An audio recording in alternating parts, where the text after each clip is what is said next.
Ladies and gentlemen, welcome to another Real Business of Wine webcast. I've lost count now, but I think it's number 16 or number 17. Polly Hammond, my partner in crime on this, she is keeping better track than I am. But this is part of a theme tonight because we've had a session on the writers where we had people like Eric Asimov and Tim Atkin and Elaine Chicken-Brown. Then we did the editors, where we had three top editors, including Ray Isle from Food and Wine, and Erica Duecy, who's here tonight from VinePair. And then tonight we thought what would be interesting would be to go and talk about wine news. And what is news in wine? What do we think as wine people is interesting and newsworthy? And how is it covered by the general media? I used to be the wine columnist for the London Sunday Telegraph.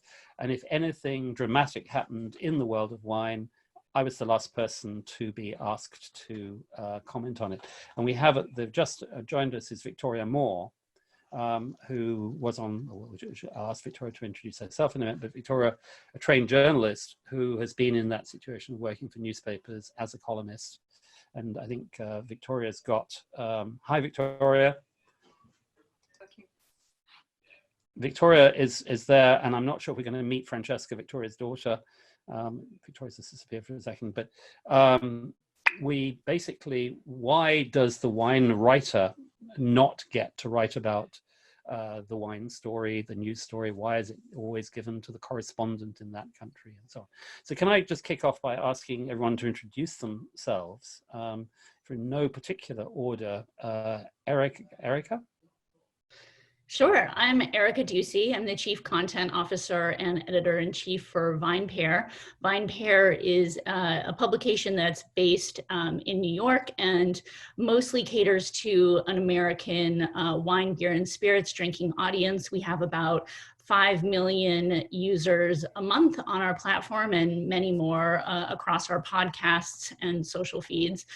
We also have a new rollout called VinePair Pro, which caters to the industry. So we are doing podcasts that are dedicated to industry coverage as well as regular news reporting. And part of that has been a live blog since the day we heard about social distancing that has been running 24 hours a day, and we've been updating since then. So we now essentially are a consumer and a trade publication. Thank you, Erica. Victoria Moore, a good friend of mine for ages, and I've known you on two different publications over time. Victoria, tell us about, you're in London under house arrest like the rest of us. So I'm Victoria Moore. Yes, I live in London. I've been writing about wine for years, at the moment for the Daily Telegraph and for BBC Good Food magazine. I've also worked as a feature writer and a diarist, and indeed on the news desk of various newspapers from Metro to the Daily Mail and the features department of The Guardian. So I have a wider experience of more mainstream journalism. Thank you. And Richard, you've come in through trade journalism, haven't you, Richard Siddle? It says chief under your name because everyone calls you that. For good reasons. Just unmute you. Go ahead. Wait. Go ahead. Yeah. Okay. Yeah. So Chief or Richard Siddle, as my mum and dad call me. So I run a business website called The Buyer.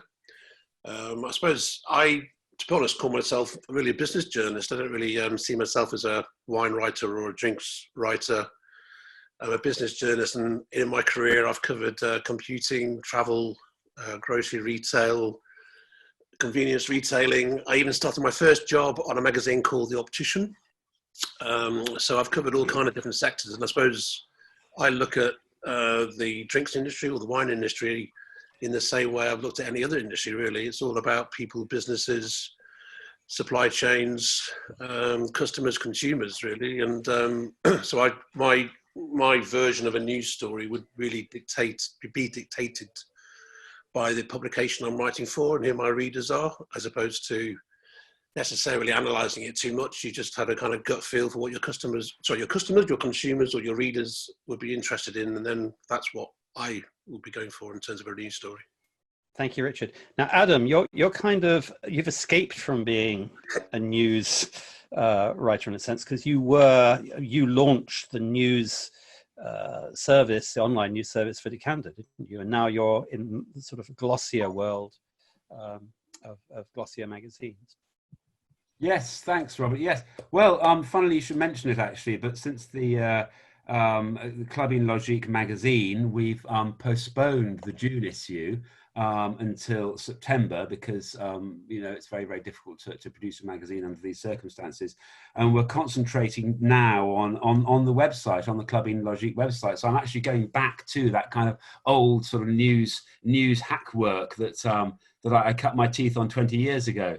And so it's quite fun actually, and so back to sort of searching out the news stories, and as the chief, as Richard just said, kind of just working out what is relevant to the reader, but always with that proviso that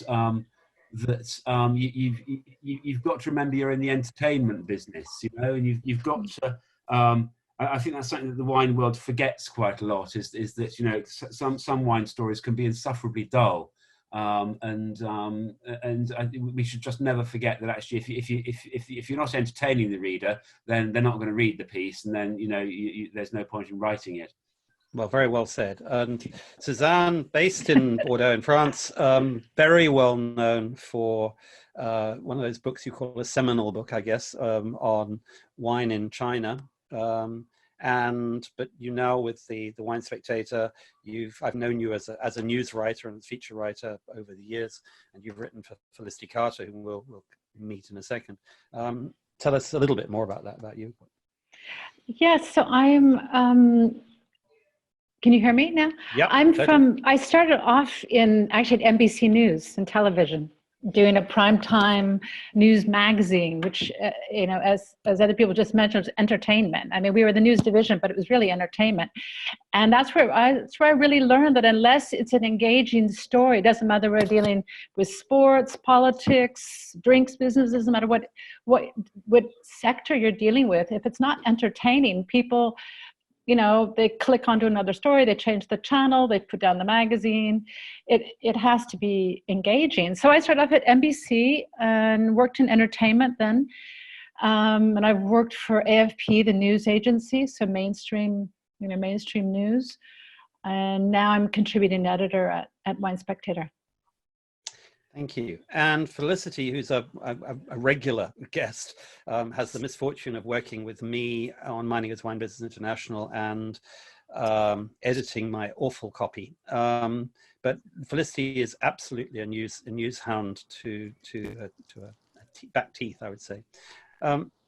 We've talked a little bit about news before, Felicity, on these webcasts. What would you like to say about yourself now in terms of news? Well, I started as a general features writer, and my sort of beat was anything that was quirky and weird. So I used to report on innovation in the funeral industry. I used to report on dog breeding. I did some oil and gas stuff. I really love news. In fact, probably in a past life, I was one of those tabloid journalists that went through people's rubbish bins. I love the adrenaline of news and the fast quality of it. But I should say I'm now a trade magazine editor, Mining as Wine Business International, and we're very serious. We report on the international business of wine, and a lot of people at the moment are really hurting. I'm getting a lot of freelance people coming to say, can you give me some work? And I keep saying to them, if you can find anything that's international breaking news, I'll take it. But what they do is they come up with something that somebody else has reported that we haven't, because somebody else has reported, and they say, can we report this? And I go, no, it has to be breaking news. And that's a key thing that a lot of wine writers don't understand. That's it. Thanks for that. Now, thanks. Now, Victoria, when we talked earlier in the day, you and I both shared because I used to be on the Sunday Telegraph, you're on the Daily Telegraph now. And we talked about that thing that something has happened. A chateau is burnt down or whatever it is in France. Somebody's died. And you think, yes, I'm going to write about that because I know the chateau or the person. And you find that somebody else has done it. It's usually the Paris correspondent or somebody else. And often they get things wrong. Tell me about, you know why that happens from inside, don't you? Well, I think that Victoria? people looking from, yeah, can you hear me, or is the connection dodgy? Yeah, totally. I think people often have a misconception about how a newspaper works, and they forget that a newspaper is just like a restaurant. Everybody has their own particular job within that restaurant. They have their own role to fulfill, and those jobs work at different paces. So a wine correspondent might spend large chunks of the year abroad and be unavailable to write a news story. They might be at a tasting for 4 hours, and if the news desk gets in touch with them, they might not bother looking at their phone for quite a long time, and eventually they might say, well, I'll be back later. Do you really need it now? Whereas a news reporter, it's their job to write constantly on edition, unless they're doing a big investigation. It's their job to be always at the ready to take a story that's just come up right now and turn it around as fast as they can. And in that way, the cycle works. And if you were constantly relying on hopefully they would call the specialist and ask for a bit of help. That doesn't always happen. Hopefully it might happen.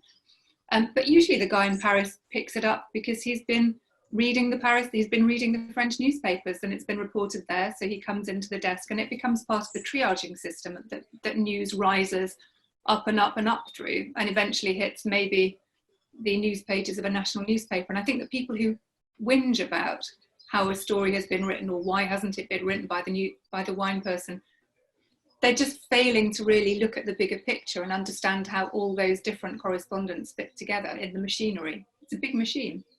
Thank you for that. I was very remiss earlier. Ellen, I didn't introduce you. Ellen McCoy from Bloomberg, also a very well-known US correspondent, but also particularly well-known by certainly many of us for the book on a lesser-known critic called Robert Parker.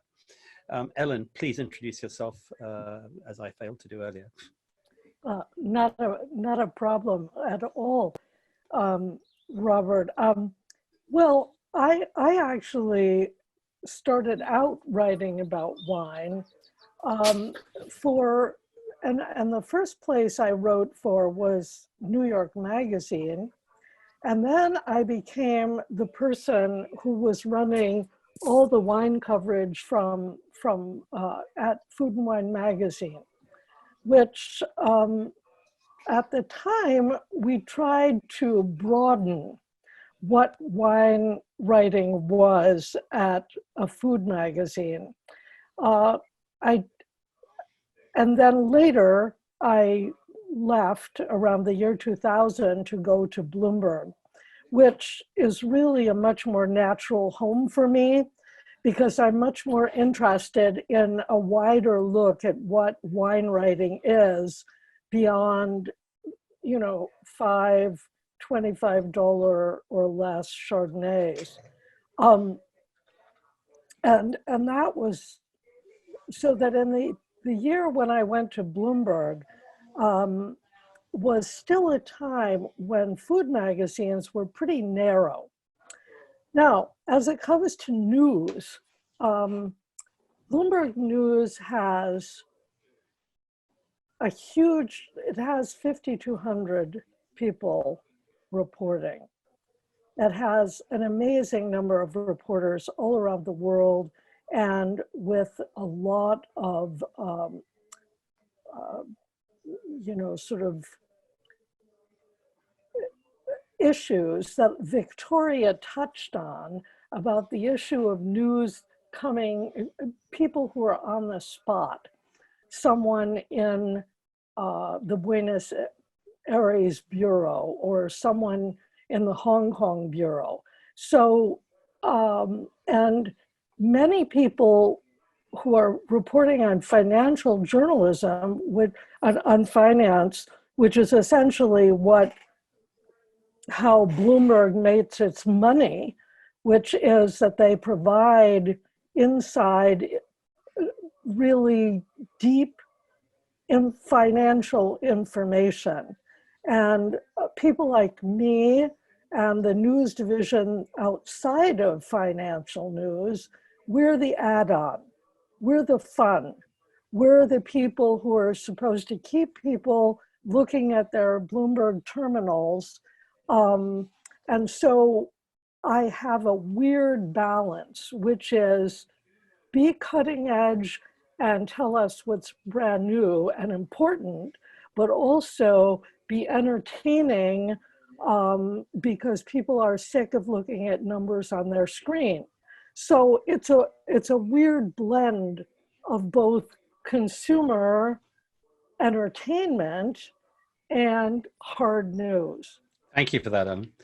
Adam, when you started doing news for Decanter online, I mean, that was a very new, that wasn't part of Decanter's sort of DNA at the time. It was, Decanter was far more recommending wines and long features. And suddenly they had a website and they were actually putting out news on a regular basis. How much of a shock to that system was it, do you think? That's a good question. I don't know. I mean, I came from, I came to Decanter from, I was working in the music business, in fact, I was sort of working for a press agency selling gossipy stories to the red top tabloids.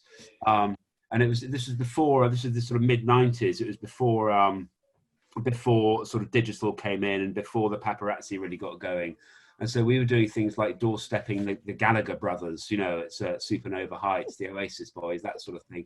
And we were very much making up news. You know, we were at this press agency I worked for, we were told we had to produce 7 stories a day. And we had a press conference, an editorial conference every morning. If we didn't produce 7 news stories a day, we got a severe telling off. And so people would, you know, if you went out, you came back with a story. And that was the sort of idea that I brought to wine news, you know, and it was kind of fun, you know. It was interesting, but it made you see that actually any industry, well, whichever industry you're in, whether you're making widgets or making wine, there's always going to be news there. There's always going to be something that somebody wants to read about. But yeah, and then people obviously very quickly picked up on that. I mean, there weren't that many other people doing it. Drinks business started up very quickly after that, and started doing wine news. And now obviously it's everywhere. So in answer to your question, I think it was new, but you know, the idea of writing about wine, it was just writing about wine in a shorter way, really, 250 word stories rather than 1,500 word features. Thank you, Felicity. You've raised a question in the chat box, but I think it's an interesting one. When I ask what is wine news, obviously quite a lot of wine news. If it's not a chateau having burnt down or somebody having died or fraud, it's very often something that comes out of a press release where somebody has tried to create a news story. Can you tell me about what your experience of those? Well, it's really interesting, but a lot of public relations agencies don't themselves understand what a news story is. So I have to say, particularly out of people who deal with Italy, I've had long press releases that I just don't have time to get through, and only later realised that there was a really interesting breaking story in the middle of it. So I don't know, maybe we should talk about what breaking news actually is. Go ahead. So what do you think? But we talked the other day. We should ask all the others. No, but you started this, but in a way, the other day when we talked about editing, you mentioned, or I think you particularly mentioned, and Erica picked up on this, the nut graph, the paragraph that tells the reader that this is worth reading and they should get through the rest of it. And I guess that's something that PR people don't necessarily understand that they need to include if they have a real news story. But on the other hand, as you say, the actual nub of the matter may not be newsworthy. So what do you think of as a newsworthy story that you would get, let's say, one of those Italian wineries or PR companies? Well, I guess news means a moment of change, really, that some state has changed into something else, and things will never be the same. So somebody's been killed, or there's been a hailstorm which has knocked out a vintage, or, you know, it can even be really small things like an appellation has made a decision that they're going to do something different. So a news story is really that moment of change that happens. And quite often people sort of hesitate. They know that something is going on, but they don't articulate what that moment of change is. And if you can do that, then you've got a news story. Suzanne, with your AFP hat and on your other hats, is that the way you see it? Oh, yeah. Well, I think, and I've been thinking about it because I get a lot of press releases, of course, that have absolutely no news content whatsoever included in them. And I find that most people who contact me with their press releases don't have any sense of what a news story is. I mean, I think I differentiate between breaking news, like that's a catastrophe, an accident, a big change, a huge change in legislation that's going to impact a lot of people. Obviously somebody dying, anything, it could be celebrity news, and that's where, for me, that means it's a story. I'm going to do it right now, but there's a very short window. I'm not going to do it tomorrow, most likely. It's right now. And then in fact, if it goes on too long, I have to decide whether then it becomes a feature story, whether there's a story I'm going to develop into a longer story and really investigate into it. But for news, it depends. Writing for a wine magazine, I'm looking for something specific for consumers in the markets that I'm writing for. But when I was at AFP, I was thinking, okay, is this a story that's going to is this of interest to people who read the business section in Asia? Okay. I can remember covering a fraud story, and early on when I was writing for them, and I'd gone to Carcassonne, and they couldn't figure out what I was doing there. The French reporters couldn't figure out what I was doing there. There was a couple local reporters, and they're like, what is she even doing here? And it was a huge story because they had no idea that when you talk about millions of bottles of fake Pinot Noir, that's the breaking news. That's a breaking news story. So crime is always breaking news. But I think there's very little breaking news, in fact. I think thank you, Erica. You've got a trade, a business news, more news-focused platform, and you've still got your consumer platform. How do you differentiate between those two sides when it comes to news?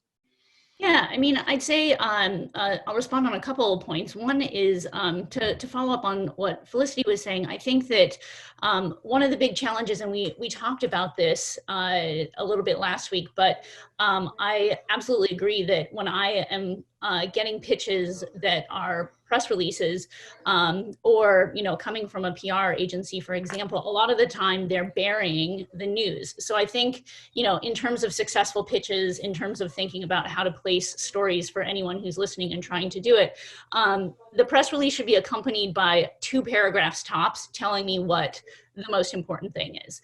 And when I'm having to look through and try to understand what is the thing here that is the story, I think that's where a lot of companies go wrong. And I have found that especially with a lot of Italian wineries, that someone else had mentioned. So that's, in terms of getting through to an editor 2 paragraphs, it has to be very targeted.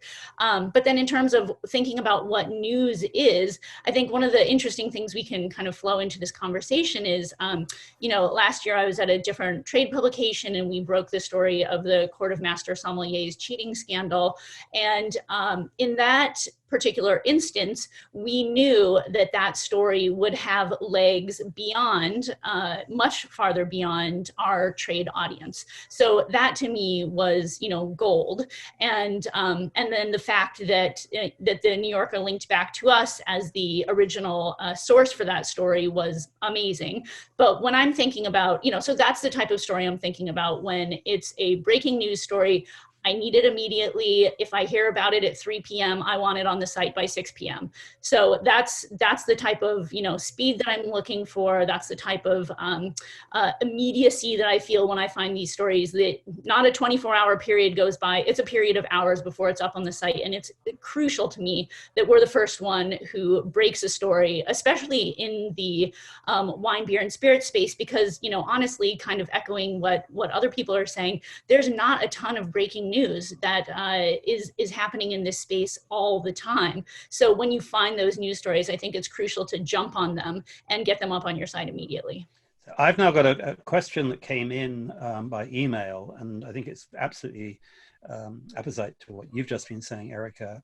I'm going to throw it to the panel. I'd be interested to know what anyone thinks. But point 1, how do wine journalists handle fact-checking and editing when most are solo. And I can definitely think of various things that I've seen as stories that you look at them and think, no, China isn't making more wine than whatever other country that we were hearing about, whatever at the time. And alongside that, you know, are there ways of finding real government statistics for every country, for their production figures and export figures and so on. So in terms of fact checking, actually, Richard, because you're putting out news on the buyer, I'll go to you, and I'm sure everybody else, other people may have other thoughts to add in here. How do you deal with fact checking? If something comes in and says that so-and-so is the first carbon neutral winery making champagne or whatever, how do you deal with that? Do you check it? How do you check it if you do? I think a lot of it actually comes down to your gut feel about what you want to write about. I mean, you know, when you're reading through a press release or something, you might be interested in writing about. You know, there's no point going into an area where you yourself immediately have no knowledge at all of being able to sort of like get to the bottom of it. So I would be very wary of stepping outside of my comfort zone, as it were, going into the example you just given, because with my resource working on my own, you know, that's going to be quite a task. So fact checking is something which you just do as a journalist. I mean, when you're interviewing somebody, you're asking the questions, you're trying to get the information out of them, and as you then report it, you then report the facts that you know is true. So when you're writing something up, you might then edit your own copy, but you always edit your own copy, but you then don't publish aspects of your story that you aren't actually 100% about. You take things out, and you only ever actually put on the page or into print the things that you 100% can back up. And I think sometimes a lot of the what I would call, I don't know, writers who haven't had a professional background, they just write what they want to write, and their first draft is what is then published. I think most professional journalists will write a first draft, and then they'll go through it, and then they'll start siphoning out information which, unless they can really prove it or prove it even, that they would take it out. And obviously your deadline would determine how much information you would take out. So that would be my. But I wouldn't say there's a real kind of like a definitive way of doing it, really. Thank you. Victoria, my experience is the US is far more fact-checking focused by a long chalk than we are. But you working for British newspapers, how careful are the publications on fact-checking? As the American... yes. Am I unmuted now? No, you're unmuted. Looking as Americans know, it is not really something that we have, as far as I'm aware, in the UK. As Richard said, it's really up to the writer to check their copy and check that they're not just quoting someone's crazy claims without looking to see if any facts and figures might actually be right. I mean, I have occasionally worked with subs who've decided that they didn't really agree with what I'd put, and so they thought they'd just change it without checking with me or checking anywhere else at all, in fact. And on those occasions I've been lucky, and sometimes things have come back to me and I've been able to change them back. But we don't have this great culture of fact checking, so it really is all down to the independent journalist. And sometimes you have a very good editor who will stray their eye over the copy and say, do you know what, this, have you just looked at this? It doesn't look quite right. Can you just have another look at that again? And I remember in my Daily Mail days, I used to work for the Daily Mail tabloid newspaper, and I used to edit a diary column. When my boss was away, I was allowed to edit it at least. And it was an absolutely terrifying experience because it had about 7 stories in it, each of which was what he used to call a big story written small. So it had tons and tons of extraneous information around the edges. And I used to have to take it in to show Paul Dacre, who was then the editor of the Daily Mail. And he is a very bright, very quick man who seemed to have a terrifying knack of finding your weak spot. So before you went in to show him your copy, you'd be swatting up like mad. If you had said that somebody had divorced their third wife, he might just ask you what the previous two wives were called or what had happened to them. You had to know everything around the story, and he would find those weak spots and he would shout at you to go and check it. And that's the kind of fact checking we had. We didn't have a team of fact checkers who would sit there and crawl over every detail of your copy. I think one of the things I've noticed is just numbers. Sometimes, you'll see so many thousands or hundreds of thousands of hectares, and you go, it can't be that big, or that there must be an extra zero or something here. Going on something, Erica, you've mentioned off that, which I think is relevant in terms of stories, the relationships between wine writers and producers and distributors and so on. Are often such that maybe stories don't get written about or covered in the way they ought to be because there are friendships and other relationships involved. Do you want to elaborate on that?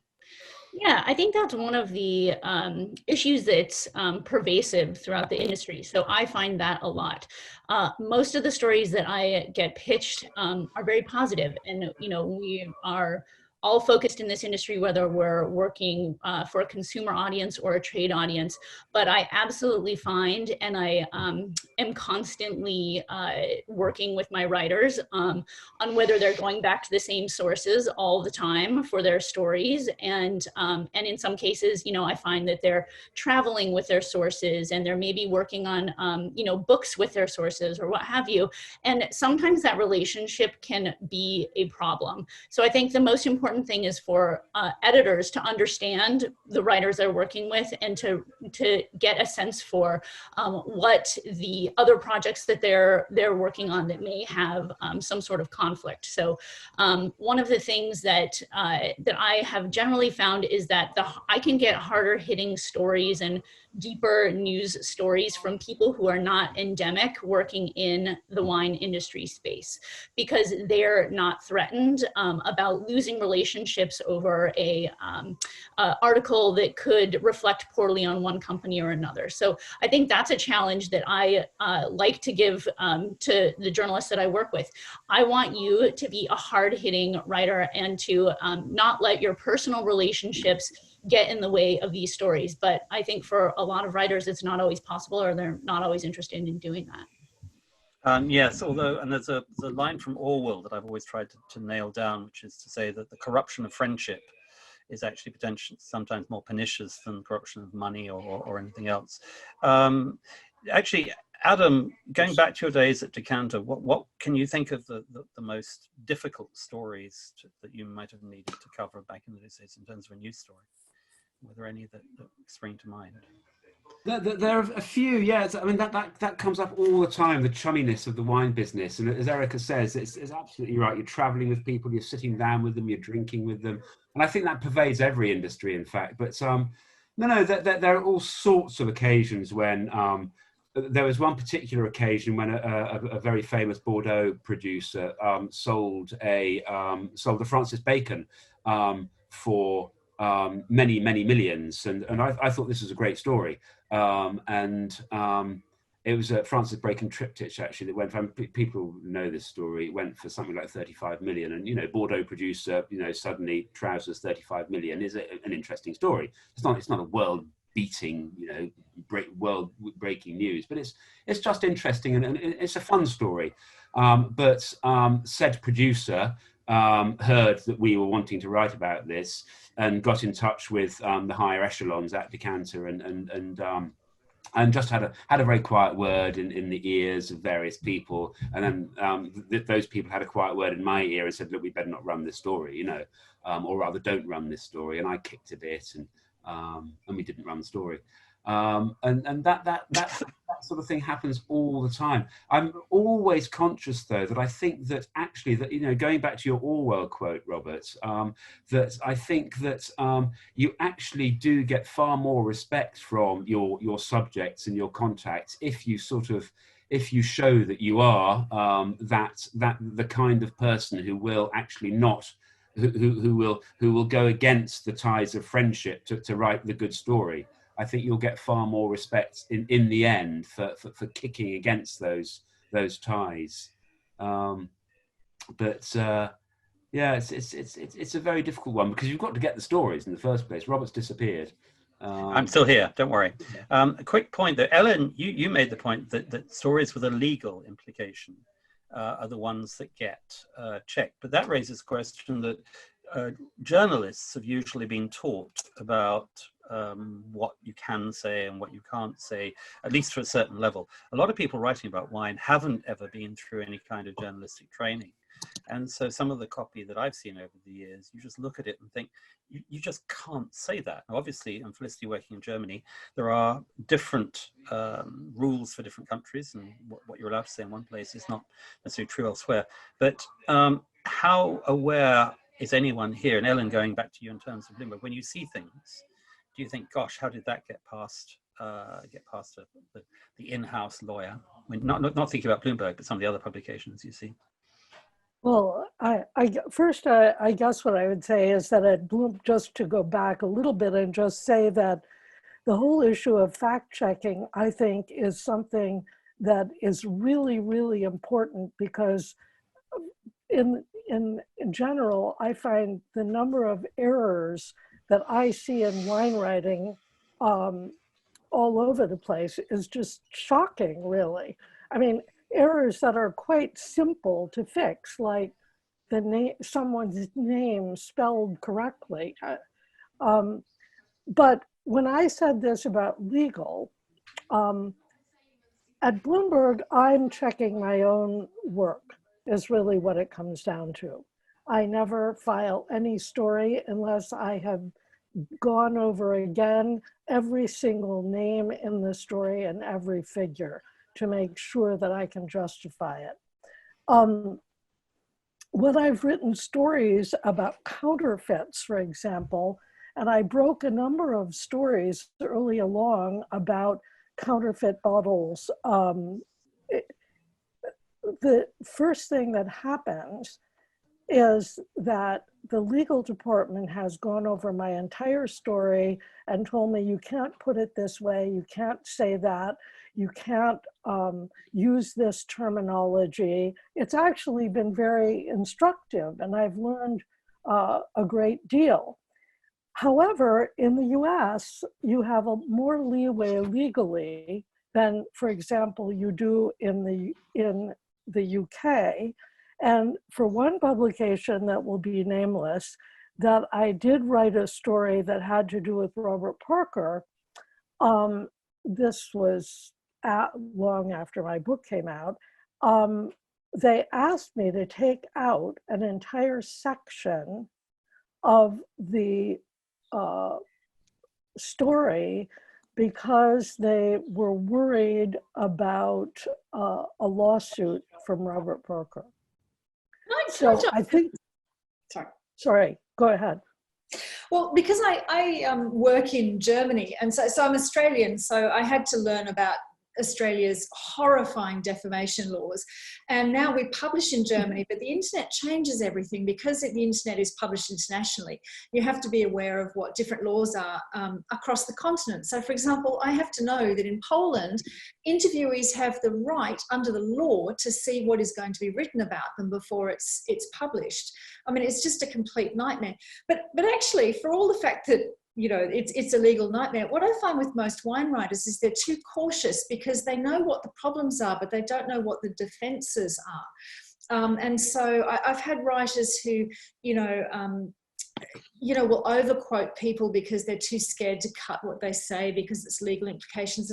And actually the role of an editor is to know something about the defamation and libel and trade practices law can get you as well in many countries. If you are accepting money from an advertiser and then you write a piece about a product that advertiser has done, you may be breaking the Trade Practices Act in some countries.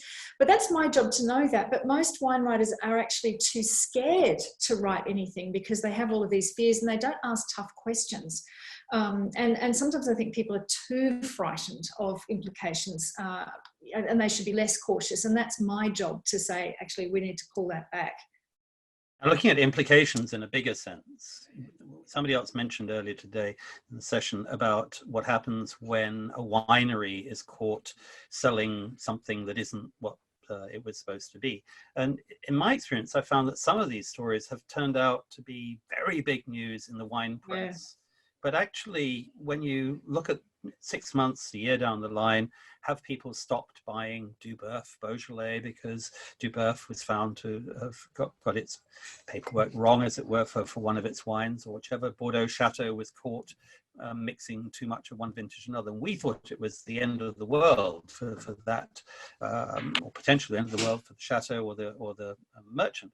But actually, it didn't really have the impact on consumers that I think that sometimes we, in our world, in our bubble, expect. But Suzanne, any thoughts on that? Yeah, because I've certainly seen that. I've even written a story about somebody who was caught up in a fraud, and then an hour later I saw him at a court. Or he didn't show up for the court case. He was involved in it though, and an hour, 2 hours later, I was at a tasting. And there he was. I thought, wow, no shame. And so, yeah, sometimes we think, these people, it's huge, and it is a huge story. It depends what you call a huge story. I call a huge story where a lot of people read it. Does it mean people stop buying their wine? Obviously not. We see it over and over again. But I think, again, it goes back to what is news. It's stories people want to read. It isn't necessarily going to change their behavior. When it comes to drinks, changing their drinks, unless it's a health concern, I think then it does have a big impact. But I think that in the drinks coverage, I think there's a little bit of, kind of the people, kind of celebrity aspect of it, where they want to read about it, and it's a fun thing to read about. But unless it's going to impact their health, for the most, I haven't seen a lot of impact in terms of stopping them from buying the product. And I just see people who are accused of these things, they just keep going on with their life, their business. It doesn't seem to change a whole lot. Maybe it did at one time. There were cases in Bordeaux a long time ago now, a few decades, where, whole, businesses collapsed or people committed suicide. And like today, they just keep going. It doesn't seem to change a lot in their behavior. Thanks, Richard. In terms of your view as a trade writer, are there stories that you see coming across your desk? You think, actually, gosh, I wish I could take this along to a general newspaper or other media, because I think there's more of a story in this than we're going to cover in the industry press. There is. I mean, to be honest, I've done that more in other industries I've worked in, because, for example, I worked once in the computer industry and came across the fact that a lot of the PIN number technology in some bank cards wasn't working properly, and that's a good consumer story, good Sunday newspaper story. I did a story when I was working in the computer industry about friendly fire in helicopters in the Gulf War not working properly. I mean, these are interesting, proper stories. I can really probably think of the Tesco accounting scandal when all that kicked off, where I would say there were things that I found out in that which I think the national press would have been interested in. I think a lot of the business journalism stories that I'm doing, I personally am not that. I very rarely do I ever think, oh, can I sell this to a national? I'm actually thinking, is this important for my industry? I am a business journalist in that industry. So for me, breaking a story to the industry is what I would see as being the most important thing to do. I think but I'm just a bit older. I'm not as excited about necessarily selling it into a national, unless it was something that was so unbelievably important. And to be honest, I think, going back to your examples of wineries that get done for dodgy dealings or how they're behaved, you'd like to think that if that story is written properly in the industry, then their supply chain will be messed up. So they probably lose their accounts at Tesco, or the suppliers, Walmart, may no longer list them. So the impact they will have, because the business journalists have written about it within the industry, so the impact they will have will be more about their own personal business, as opposed to whether or not, you know, Le Monde or the Wall Street Journal is interested in writing about it. Actually, I do have something to add to that, and a good example where I was covering somebody who's accused of fraud, and they were found guilty in the story. Then the person then left France and went to the States, and he kept contacting me, asked me to retract the story, or not even retract it, just take it off the website, because every time he was trying to go in and do a deal for distribution in the States for his wines, people would Google his name and find our story. And I'd be like, well, but you were found guilty of fraud. In fact, you've been found guilty of fraud twice. So my story is actually protecting American consumers from the new frauds you're probably committing. And he would call me incessantly. He'd contact the magazine, this Suzanne, you know, would you deal with this? What should we do about this guy? I'm like, well, I called his lawyer. it wasn't like the decision was never appealed. He didn't win on appeal. You know, he's guilty, and he still contacts me. And if I write a story about somebody else committing fraud, he goes, well, I'm seeing you, at least you write about other people who commit innocent crimes. So I think even though it was a pretty small story, I mean, I do think maybe it wouldn't have stopped consumers from buying those wines, but as Richard said, it is impacting his ability to distribute potentially more fake wine into the system. Erica, you make the point about a story that started in VinePair well, it wasn't in VinePair, it was before that. There's the sommelier story, which was very much an in-industry story that then became a news story. Yeah, and you know, I've seen that in a couple of cases. There was another story that we broke last year when I was in another publication, and this was a story that was turned down by all the major wine trades, and it was about a wine club that was having deceptive practices and was not paying its suppliers. And we talked with 27 different suppliers who had not been paid, you know, totaling many over $100,000 of unpaid bills.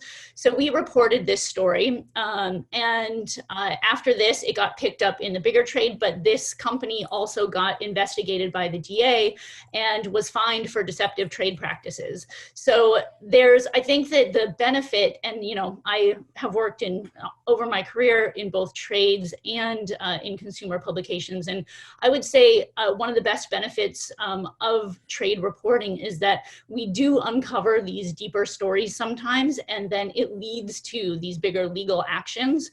So we have this kind of whistleblower capability because of our access, and you know, and we need, you know, as journalists, as editors, to wield that responsibly. And when a story needs to be told, I was shocked when I found out that all of the other wine trades had turned this piece down, and I felt a responsibility to tell the story.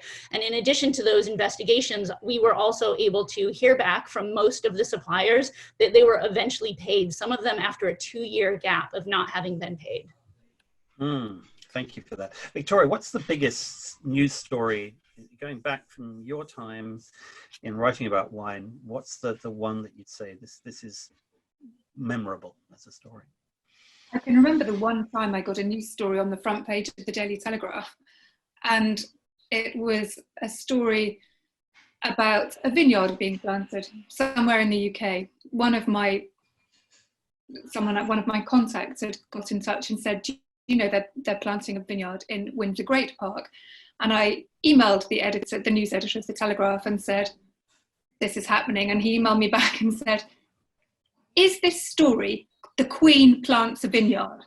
And I said, yes, basically. And that was on the front page of the Telegraph the next day. And it was the story that I broke. And I think that is the only time I have ever had a front page story in my entire life.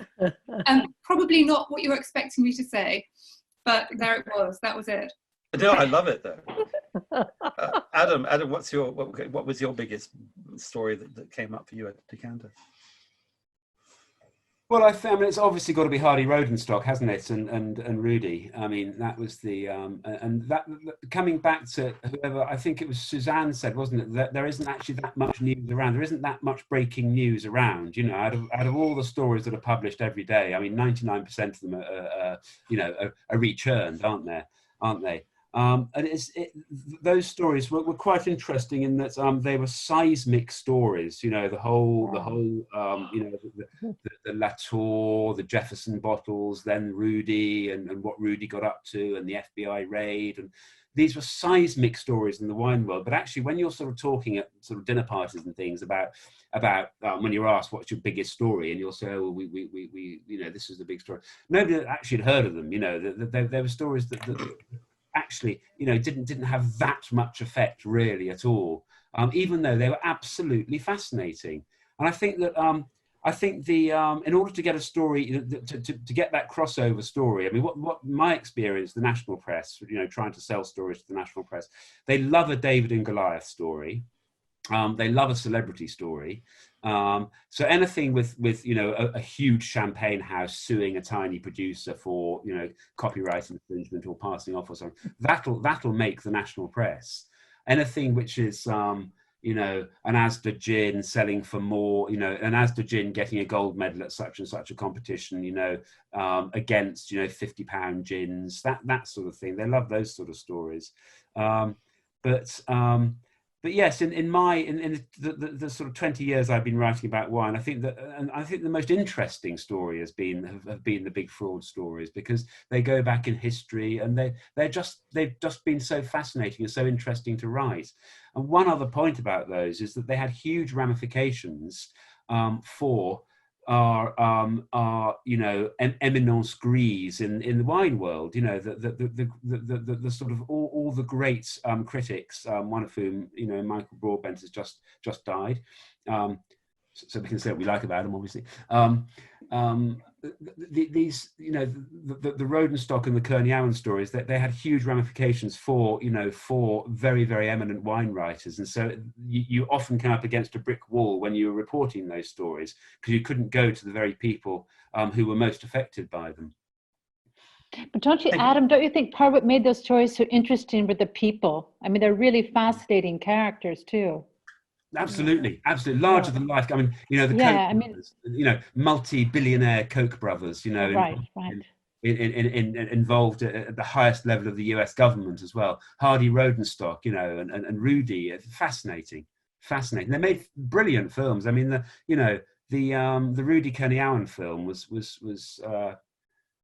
what was it called? Sour Grapes. Sour Grapes. Yeah. Amazing one. I recommend that to everybody, but nobody's heard of it. Coming back one of the things I remember was, because I'm very old, is the Austrian wine saga. Everybody remembers the quote unquote antifreeze saga. No one remembers the Italian saga that followed. And the interesting difference, which I think matters, is the Italian saga, people died. People drank ethanol wine, and they actually died, where there was never any proof of anyone suffering health problems because of the diethylene glycol used by the Austrians. But that whole story of the words antifreeze, and the fact that everybody could understand it, it really caught the imagination. You were saying, Victoria, you were saying? Yeah, I was saying, you've got it. It was the word antifreeze. It was the fact that it was something you would tell your friend in the pub, which is pretty much the test of almost any story in a national paper. Would you tell your friend in the pub? You would certainly say, oh, wine with antifreeze in, and it really sticks. And lots of the other stories that stick on a national level, anything about a shortage. There was a slightly bogus story about the prospect of an international wine shortage, and it was everywhere. No one wanted to stop writing about it. China gets a lot. I think if there's a story that involves China, China's got the second biggest vineyards in the world, or whatever. That seems to catch in the imagination. Suzanne, that's one of your areas of speciality. Have you noticed that? Yeah, I think it's just a matter of looking for what are the big issues, the big trends in general in the world, like climate change. You know, it could be China's obviously the rising the influence of China in the world. It interests people in many, many aspects of their lives. So if you write about wine with China, it's a way for them to understand a very complex issue with a product that's easy for them to understand. But you can do the same thing with climate change. You can look for, I think that's another way of dealing with a very complex issue that with again, a product that's easy for the consumer to understand. I mean, now what we're going through at the moment is arguably the biggest breaking news story any of us have ever had with this whole coronavirus. Yeah. I mean, it's changing every day. I have a Ellen? I was just going to say, certainly, maybe my core audience is different from other people, but I don't think totally. Money is also a huge, of huge interest, so that if a bottle of Burgundy sells for $558,000 at an auction, and you have that huge number, people want to know about it. That kind of story is another kind of story that will go on a front page, or at least on the front page of a business section. And I would say, however, that celebrity always seems to trump just about everything. And the one story that, in thinking about what Victoria was saying, the one story that really, I don't know, sort of is the story that I have written for Bloomberg that made had the most readership, was picked up, etc., was a story about Brad Pitt and Angelina, who, when they first released the wine under their own names, and that, I was on ABC, I mean, it was amazing to me how important Brad and Angelina were in the minds of just about every human being in America, when I thought of it as kind of an amusing story. I didn't think of it as a big breaking news story, but more of a sort of amusing breaking, news story. And yet it had this huge readership. Thank you. Reka Harros, who's one of our absolute regular participants, who's been locked away in northeast Italy, a wine producer, has got what she calls a cheeky question. Reka, would you like to ask it? Yes. Good evening, everybody. My cheeky question is, do you ever get bored with the news that you have to report on? I mean, the wine world is not big enough. From where I sit, the way I see it. So I just wonder if you ever get bored. Can I have a go at that one? Yeah. I can honestly say, I would say 90% of the stories I ever write aren't stories that I actually wake up in the morning and jump out of bed and say, I must write about X or Y today. I think as a professional journalist, you kind of go to work, you sit down, and then you kind of are either given stories to write about, or you go out and try and find stories. But so I wouldn't necessarily say I would say that that's ever an issue for me, because I am writing stories for a audience. Your job is to find a story, and my kind of, I suppose, satisfaction comes when people come back to you and say that they appreciate the story, they like the story, that it is relevant to their business, has helped them in their business. So that's where I would kind of like answer your question, if that's a cheeky way of getting out of it. Can I add one thing to that, Robert? I'll just say, basically, I think that's very true. But also, I mean, if you're writing a story, and if you're bored by the story you're writing, then sure as hell, everybody who reads it is going to be bored by it as well. And it's a disease of the trade press. I always find, like you're about to publish something really boring, and you say, but this is incredibly boring, nobody's going to read it. And you say, well, you might find it boring, but the people who read it aren't going to find it boring. But actually, if it's boring, nobody's going to read it. It's what I came back to, what I said at the very beginning. Thanks for that. Go on. I have a question. Polly, you have a question, I think. Yeah, I have a question that follows on really well from Reika's question, but it's probably a bit of a doldrums question to end the night on. And that is, we've talked about breaking news, and with the exception of the Queen and Brad Pitt and Angelina Jolie, it does feel like breaking news is always horrible, horrible stories. You know, how do we reconcile especially with what we're going through right now, sort of our industry and even society and being bombarded. I mean, happiness levels are at an all-time low, with the fact that the best-selling news stories and the ones we're so interested in are the ones that are just terrible stories. Great question. Well, I could say, I know one thing we've been trying to do, we do a charity roundup story, you know, every week where we're actually going out and trying to talk to people, or sending emails rather, since I'm in confinement here in Bordeaux, but to find out good stories to report. Like, these are people who are doing things to help other people. So whether it's restaurant people in the food and beverage industry, or whatever sector it is. So I did think that we can go out and find those stories and make people feel good, feel happy.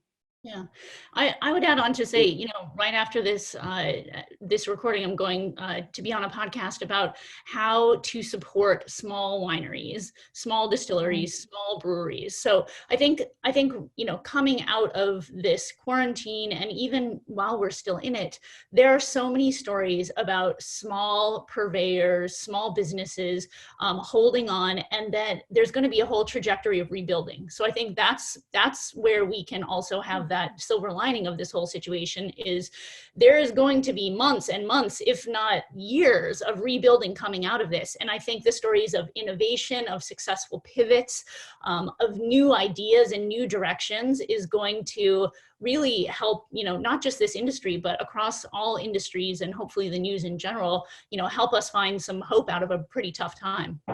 Erica, that is such a perfect. Okay, Ellen?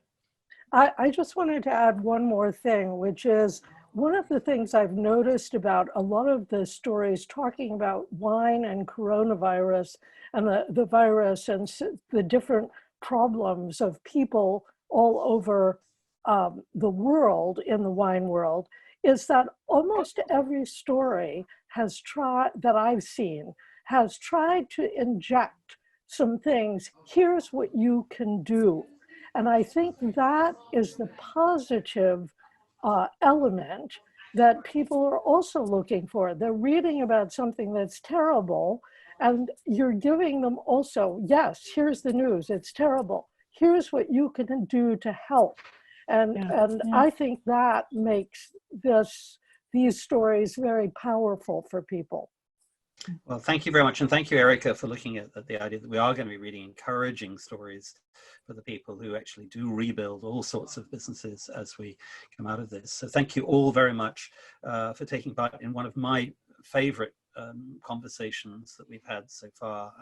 Really great contributions from everybody. So thank you, Suzanne, Erica, Richard, Adam, Felicity, Victoria, who has had to go off and look after her small co-prisoner, her daughter Francesca,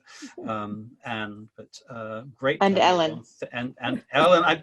Ellen, it's because of the screen. It's the screen. My screen doesn't include you, so I apologize yet again. It's all right. It's all It'll right. come out. We need to lobby to let us use the celebrity squares when we can see everybody.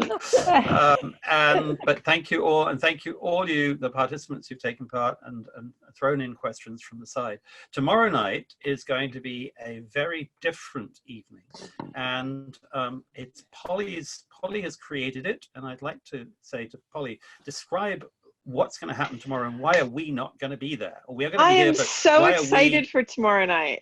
Okay, so we did the event with Jane Anson and Bordeaux, and then I think we've done another one that the topic escapes me. I'm sorry. Anyway, so we have found that we like the idea of passing the mic over to an audience who who needs to be a part of the conversation.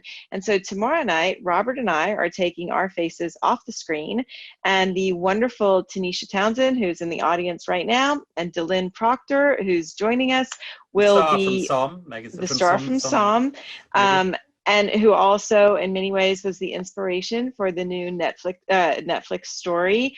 They are the moderators, and they're bringing in Andre Mack, and hold on, Tanisha can tell me who else is coming in. We're going to do this right now and let Tanisha talk, because that's actually what tomorrow night is all about, is about passing the mic to voices that need to be heard that aren't us. Tanisha, go ahead.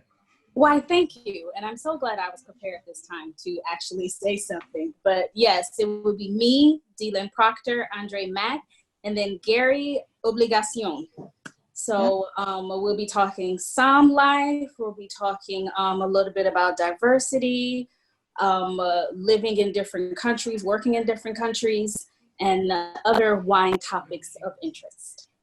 Yay! Well, I am looking forward to being a spectator rather than a moderator, definitely. And so thank you for that. Anybody who's free, come along. And if you don't see it tomorrow night, come and see it on the YouTube channel, which seems to be getting a lot of people, and subscribe to that. And stay safe, look after yourselves, and hope to see you again here very soon.